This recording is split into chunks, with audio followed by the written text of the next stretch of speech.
কক্সবাজারের উখিয়ার স্বনামধন্য ব্যবসায়ী জামাল উদ্দিনের বিরুদ্ধে পালং টিভি নামের একটি ফেসবুক আইডি থেকে মিথ্যা এবং ভিত্তিহীন একটি সংবাদ প্রচার করেছে। তার তীব্র প্রতিক্রিয়া এবং তার তীব্র প্রতিবাদ জানাচ্ছেন যেই কোর্টবাজারের বিশিষ্ট ব্যবসায়ী এই জামাল উদ্দিন।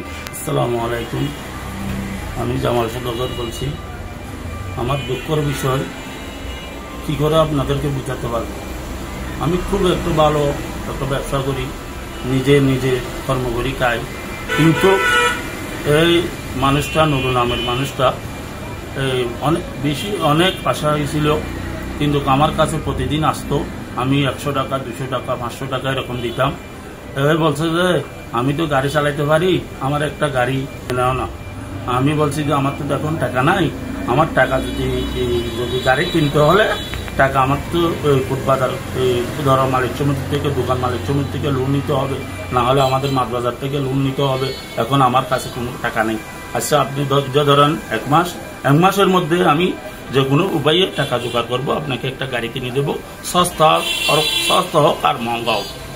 তাই আমি একটা গাড়ি নিয়েছিলাম 5,70,000 টাকা দিয়া।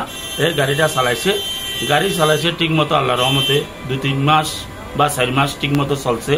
ঠিক মতো যখন গাড়ি চলছে আমার কোনো মাথা ব্যথা নাই। তো আমি তো ব্যবসায়ী, আমি ব্যবসা করি, আমার ব্যবসার মধ্যে আমি ব্যবসায়ী আছি, লোকজন লয়ে আছি, মানুষজন লয়ে আছি।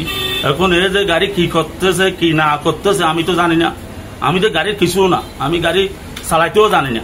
তাই আমি শুনছি এ নাকি টেকনাফ গেছে, টেকনাফ তো আমি ওইখানে মাছ দিই।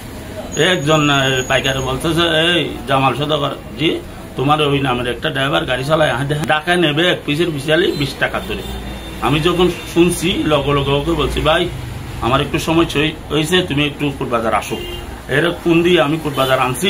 কোর্টবাজার আনার পর ভাই আমি তোমার থেকে আমি যদি কোনো অন্যায় করি থাকলে তোমার তো মাপ চাই, আমার গাড়িটার চাবিটা দিয়ে দাও। সঙ্গে সঙ্গে আমি চাবিটা নিয়ে আমি 1 লাখ টাকা লস দিয়া গাড়িটা বিক্রি করে দিছি। এর থেকে বিক্রি করার দেওয়ার পরে এর লগে আমার লগে আর কোনো লেনদেন নাই, কোনো যোগাযোগ নাই। কিন্তু ওর থেকে আমি দাঁড়ের টাকা 1,35,000 টাকা পাই। আমি যখন ফোন দিই, ভাই আমার টাকাটা কই, ও দেবো রে ভাই, আপনার গাড়িটাও বিক্রি করে দিছো, এখন আমি টাকা কি থেকে দেবো, আমি তো এখন অসহায়। আচ্ছা ঠিক আছে ভাই, টাকা যদি জোগাড় হলে আমার টাকাটা ভাই হকের টাকাটা দিয়ে দিও।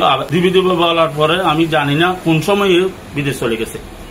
আমি বিদেশে যাইয়া আমার দোস্ত একটা এরকম ওইখানে ফোন দিয়ে আমি বলছি যে ভাই আমি বেশি কষ্ট হয়, আমার কষ্টে আছে, আমার টাকাগুলো হকের টাকাগুলো দিয়ে দেবো না। ওদের ভাই দিয়ে দেবো। 6-7 দিন আগে ফোন দিয়েছি, আমার অনেক গালাগালি করছে, বকাবকি করছে, হুমকি দিচ্ছে। বলছে তো আমার চিনোস না, তুই যদি কোর্টবার থেকে পার হইলে আমার গুরামিয়া গ্যারেজ থেকে পার করতে হবে। আমি বলছি যে তুই যখন গুরামিয়ার গ্যারেজের মানুষ, আমিও তো কোর্টবাজারের মানুষ। ভাই আপনারা দর্শক বা জনগণ বা প্রশাসন ভাই, সাংবাদিক ভাই, আমি ভাই দুঃখের বিষয় আমি কি করে বলবো, আমি একটা আপনারা যদি আমার বিরুদ্ধে যদি কক্সবাজার বা টেকনাফ বা সারা বাংলাদেশে যদি কোনো বিরুদ্ধে যদি আমার কিছু পাও, শাস্তি আপনারা করবেন, আমার কিছু নেই, আমার কোনো দাবি দেওয়া নেই। আজকে 3 বছর পরে এই টাকা যখন আমি করছি, টাকা যখন আমি বলছি যে আমার টাকাগুলো দাও, টাকার কথা যখন বলছি, কথা আমার নামে মিথ্যা অপবাদ। প্রশাসন ভাই, সাংবাদিক ভাই, জনগণ, মেম্বার চেয়ারম্যান, জনগণকে আমি দৃষ্টি আকর্ষণ করে বলতেছি, আমার সুস্থ বিচার আমি চাই। আমি একটা ভদ্র, আমার মতো আমি একটা ভদ্র ব্যবসায়ী। আর আপনাদের যদি কোনো রকম যদি আমার কোনো যদি ইংলিশে পায় বিচার আপনারা করতে পারবেন। এই বিচারটা তে নাকি আরেকটা কথা বলছে, তার নাকি বউ নাকি করে গিয়া। আল্লাহর রহমতে আমার ফার্স্টে 2টা ছেলে 3টা মেয়ে, আমরা কত সুখ সুন্দর দিন যাপন করতেছি। আমরা তো আর কোন জায়গায় ওর বাড়ি কোথায়, আমার বাড়ি কোথায়, বলছে নাকি আমি করে গিয়া। যাক, এটা সাংবাদিক ভাইকে বলছি, প্রশাসন ভাইকে বলছি, আমাদের জনগণকে বলছি, আমার কোর্টবাজারের ভাইদেরকে বলছি, সুস্থ বিচারটা আমি চাই। কি কারণে আমার দাঁড়ের টাকা খুঁজতে গিয়ে আমাকে উল্টা হুমকি দিয়ে বলছে যে তুই নাকি এবার ব্যবসায়ী। আপনারা জিজ্ঞাসা করেন, আপনারা তালাশ করেন, গুরিন্দা ভাই অকল, প্রশাসন ভাই অকল তালাশ করেন। আমার যদি একটা অভিযোগও থাকে, কি কারণে আমাকে মিথ্যা বাবা দেবে, এই বিচারটা আমি চাই। এই ধরনের আমরা জামাল সদরের সেই বিষয় নিয়ে আরো 2-1 জন এলাকাবাসীর সাথে কথা বলতে চাইলে তারা বলেন, আসলে আমি তো আমাদের পার্শ্ববর্তী ব্যবসায়ী, আমাদের পাশেই আছে দোকান, আমিও তো পাশে আছি। আমি তো এই পর্যন্ত কোনো এ ধরনের ঘটনা কিছু দেখিও নাই, শুনিও নাই। এখন তো জামাল শুধু আসলে একটা ভালো মানুষ, এটাই তো জানি না। এখন যদি ওটা কেউ বা কেউ কি করতেছে সেটা জানি না, কিন্তু জামাল শুধু আসলে ভালো মানুষ। ভালো মানুষ, ও বহুদিন ধরে মাছ ব্যবসা করে, আর জানি আরো খুব বাজারের মানুষ। ও খুব ভালো মানুষ হলো যে খারাপ প্রতারণা হয়েছে মিথ্যা।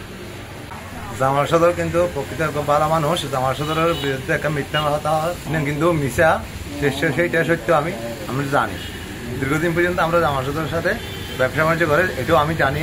ফুড বাজার সবার সাথে মিলামিশি করে থাকে। জামাল সদর দীর্ঘদিন ধরে মাছ ব্যবসা করে যাচ্ছে।